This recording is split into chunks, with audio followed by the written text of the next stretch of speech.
2 જુલાઈ 2026 આજનો દિવસ. છેલ્લા લગભગ 10-15 વર્ષ અમે ગુજરાતની ખેતીવાડી ખાતાને, ગુજરાતના કૃષિ મંત્રીને, ગુજરાતની વર્તમાન એગ્રીકલ્ચર યુનિવર્સિટી જે સરકારી રાહે ચાલે છે એ આજે ભ્રષ્ટાચારનો અડ્ડો બની ગઈ છે. એની રજૂઆતો અમે સમયાંતરે મૂકતા રહ્યા છીએ. સરકારે અમારી રજૂઆતને કોઈ પણ જગ્યાએ ધ્યાનમાં લીધી નથી, કારણ કે કોઈ પ્રકારની એમને તપાસ કરી નથી. આ સ્થિતિ એવી થાય છે દિવસે ને દિવસે જે કૃષિ યુનિવર્સિટીના જે બેઝિક કામો છે, કૃષિ શિક્ષણ, કૃષિ સંશોધન અને કૃષિ વિસ્તરણના, એ ટલે ચડેલા છે અને ભ્રષ્ટાચારનો અડ્ડો બની ગઈ છે. આજે અમે દાવા સાથે કહીએ છીએ કે આજની તારીખે સરકાર અને સરકાર દ્વારા ચાલતી કૃષિ યુનિવર્સિટીઓ એ માત્ર ને માત્ર ખીચા ભરવાનું, સરકારી તંત્રની મિશનરીને ખુશ કરવાનું કામ છે. એનું કોઈ ફલશ્રુતિ કે કોઈ પરિણામ નથી. ગુજરાતની અંદર ભાજપાની સરકાર કૃષિ યુનિવર્સિટીના બેઝિક એક્ટમાં ફેરફારો કરી મનગમતા વાઇસ ચાન્સલરની નિમણૂક, મનગમતા ભ્રષ્ટાચાર, પોતે પોતાની જાતને ભ્રષ્ટાચારથી બહાર રાખી અને ભ્રષ્ટાચાર કરાવવાની માનસિકતાથી અત્યારે વર્તમાન વહીવટ ચાલી રહ્યો છે. મેં અનેક વખત ગુજરાતની સરકારને આ દિશામાં ધ્યાન પણ દોર્યું છે, કાગળ ઉપર દોર્યું છે, મીડિયાના માધ્યમથી પણ દોર્યું છે. નેચરલ ફાર્મિંગ યુનિવર્સિટીના કુલપતિની નિમણૂક એ સંદિગ્ધ, એ લાયકાત નથી ધરાવતા, છતાં પણ તે સમયે એને નિમણૂક આપી. આણંદ એગ્રીકલ્ચર યુનિવર્સિટીના કુલપતિ ડોક્ટર કથિરિયા, એના સમય દરમિયાન એના ઉપર અનેક પ્રકારના ભ્રષ્ટાચારો થયા, કોઈ તપાસ ન કરી. જુનાગઢ કૃષિ યુનિવર્સિટીના વાઇસ ચાન્સલર ડોક્ટર ચોવટિયા, એના સમય દરમિયાન અને આજે પણ એ ભ્રષ્ટાચારથી તરબોળ પરિસ્થિતિમાં યુનિવર્સિટી ચાલે છે. સરકારે કોઈ કાર્યવાહી કે કોઈ તપાસ નથી. સરદાર કૃષિનગર દાંતીવાડા એગ્રીકલ્ચર યુનિવર્સિટીના ડોક્ટર ચૌહાણ કુલપતિ, એના ઉપર અનેક આક્ષેપો થયા, આક્ષેપ ઉપર તપાસ પણ ન કરી. આવી રીતે તમામ કૃષિ યુનિવર્સિટીના વાઇસ ચાન્સલર ઉપર આવી નિમણૂકોના લઈને અને એમના વહીવટ દરમિયાન ભ્રષ્ટાચાર થયા છે. હું તમને એની વિગતે વાત કરું. જુનિયર ક્લાર્કની ભરતી થઈ, કૌભાંડો સામે આવ્યા, તપાસ ન કરી. આણંદ એગ્રીકલ્ચર યુનિવર્સિટીના કથિરિયાના સમયમાં સિક્યુરિટીના ઇજારા અપાણા, આક્ષેપો થયા, કોઈ પ્રકારની તપાસ ન થઈ. દાંતીવાડા એગ્રીકલ્ચર યુનિવર્સિટીની અંદર ભરતીમાં રોસ્ટરની અંદર અનેક પ્રકારની ફરિયાદો થઈ, કોઈ તપાસ ન થઈ.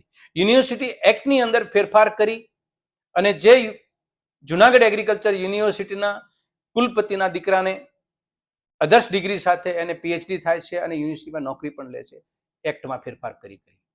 તો આ એક્ટમાં ફેરફાર કરીને ભ્રષ્ટાચાર કરવાની એક સિસ્ટમેટિક રીતે કાયદાને પર્યુમાં રહી અને આ ઉજળો ભ્રષ્ટાચાર થતો હોય ત્યારે કોની રહેમથી થાય છે? આ સવાલ અમે એટલા માટે કરીએ છીએ કે અંતે ગુજરાતની જનતાને નુકસાનકારક છે. 2 દિવસ પહેલા સરદાર કૃષિનગર દાંતીવાડાના કુલપતિની નિમણૂક થઈ. એમનું નામ છે નવા આવેલા ડોક્ટર રાજેન્દ્રસિંહ ચંદેલ. એ આવે છે હિમાચલ પ્રદેશથી. ગુજરાતના રાજ્યપાલ એ પણ એક સમયે હિમાચલ પ્રદેશના નામદાર એ રાજ્યપાલ હતા. કહેવાય છે કે એમના બહુ પ્રીતિપાત્ર અને ખૂબ નજીકના અને વિશ્વાસુ વ્યક્તિની નિમણૂક થઈ છે. આ નિમણૂક પાછળ એની સર્ચ કમિટી હતી. હવે તમે કલ્પના કરી શકો છો, આણંદના કૃષિ યુનિવર્સિટીના કુલપતિ કથિરિયા ઉપર એટલા ભ્રષ્ટાચારના આક્ષેપો થયા હોય, દાંતીવાડાના કૃષિ યુનિવર્સિટીના ડોક્ટર ચૌહાણ ઉપર એટલા આક્ષેપો થયા હોય, એ બંને એની સર્ચ કમિટીમાં. અને એ સર્ચ કમિટી નક્કી કરે છે કે ડોક્ટર રાજેન્દ્રસિંહ ચંદેલ. રાજેન્દ્રસિંહ ચંદેલ એ પહેલા YS પરમાર યુનિવર્સિટી ઓફ હોર્ટિકલ્ચરના કુલપતિ હતા 2022 થી 25 ની વચ્ચે. ત્યાં પણ આ વર્તમાન જે અત્યારે મુકાણા દાંતીવાડા કુલપતિ રાજેન્દ્રસિંહ ચંદેલ ઉપર અનેક પ્રકારના ભ્રષ્ટાચારોના આક્ષેપ થયેલા છે. સરકારને અમારો સીધો સવાલ છે કે કુલપતિઓની નિમણૂક એ સંદિગ્ધ પરિસ્થિતિમાં થાય, એ નિમણૂક થાય છે, એ પછી એ ભ્રષ્ટાચાર કરે છે. ભ્રષ્ટાચાર કરેલા કુલપતિઓ નવા કુલપતિની નિમણૂક માટે સર્ચ કમિટીમાં રહે છે અને એ તમામની અંદર નિગરાની છે ગુજરાતના રાજ્યપાલની. કોના ઉપર સવાલ કરશો? ગુજરાતની કૃષિ યુનિવર્સિટી ભ્રષ્ટાચારનો અડ્ડો બન્યો, એની પાછળ જવાબદાર ગુજરાતના સરકારી કૃષિ યુનિવર્સિટીના કુલપતિને કહેશો? એની સરકાર જે નિગરાણી કરે છે એ ભાજપા સરકારને કહેશો, કૃષિ મંત્રીને કહેશો, કે પછી વાઇસ ચાન્સેલર એમનું રખોપું કરે એમને કહેશો? હું તમને એક સીધી વાત કરું. મોરબીની અંદર બીએસસી એગ્રીકલ્ચર કોલેજ ચાલે છે છેલ્લા 3 વર્ષથી. મોરબીના નામે હેડક્વાર્ટરથી મંજૂર થયેલી કોલેજ. એ તમામ વિદ્યાર્થીઓ જુનાગઢની અંદર એગ્રીકલ્ચર કોલેજમાં ભણે છે. સિત્સરની અંદર એગ્રીકલ્ચર પોલિટેકનિક કોલેજ ચાલે છે 6 વર્ષથી. એ તમામ વિદ્યાર્થી ભણે છે જુનાગઢ એગ્રીકલ્ચર કોલેજ ખાતે. હમણાં ગયા વર્ષે જામનગર એગ્રીકલ્ચર કોલેજની મંજૂરી આપી.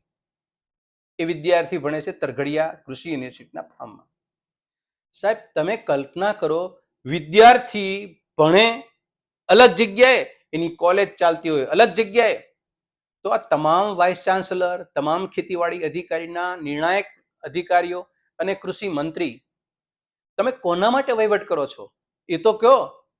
વિદ્યાર્થીને તમે અહીંયા બેસાડો છો અને એની કાગળ ઉપર હાજરી એના બીજા હેડક્વાર્ટર ઉપર બોલે છે, તો પહેલા ઇમારત નિર્માણ કરો, યુનિવર્સિટીનું બિલ્ડિંગ બનાવો, એમાં શસ્ત્ર સરંજામ મૂકો અને પછી કોલેજની પરમિશન લો અને પછી એમાં વિદ્યાર્થીને ત્યાં તમે ભણાવવા માટે એડમિશન આપો.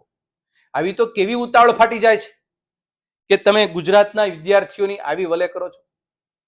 એટલે ગુજરાત કૃષિ યુનિવર્સિટી એની ગુણવત્તા, એને સારી રીતે ચલાવવા માટેના 3 આયામ પાયામ જે સરકારી રાહે જે તૈયાર થયેલા છે એના ઉપર નિગરાની રાખી અને એની સફળતાપૂર્વક કામ કરવું, આ દિશામાં આ સરકારનો કોઈ ઈરાદો જ નહીં. માત્ર ને માત્ર ચોકઠા ગોઠવવા અને ભ્રષ્ટાચાર કરવો અને ભ્રષ્ટાચાર કરે એનો લાભ લઈ લેવો.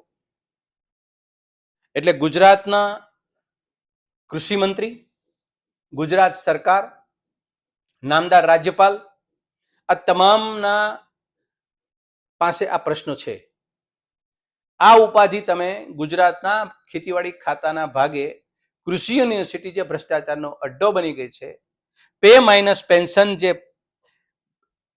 કુલપતિઓ લઈ ગયા છે, હરામનો પગાર લઈ ગયા છે, એ તમામ કુલપતિઓ પાસેથી આપ નાણાંની વસૂલાત તમે કરી, છઠ્ઠા પગાર પંચનો હવાલો દઈ અને જે રીતે 7 કરોડ રૂપિયા જેવી માતબર રકમ ગુજરાતના કૃષિ યુનિવર્સિટીના કુલપતિઓના ઘરમાં પડ્યા છે. ઉઘરાણી કરવા માટે સરકારે પ્રયત્ન કર્યો. મને લાગે છે આજની તારીખ સુધી એક ફૂટી કોડી પણ આ કુલપતિઓ આપી નથી. છતાંય પણ આ તમામ કુલપતિઓ અને નિવૃત્ત કુલપતિઓ એ સરકારના સોહામણા માણસો છે. આ ભ્રષ્ટાચાર નહીં તો બીજું શું. આપનો ખૂબ ખૂબ આભાર.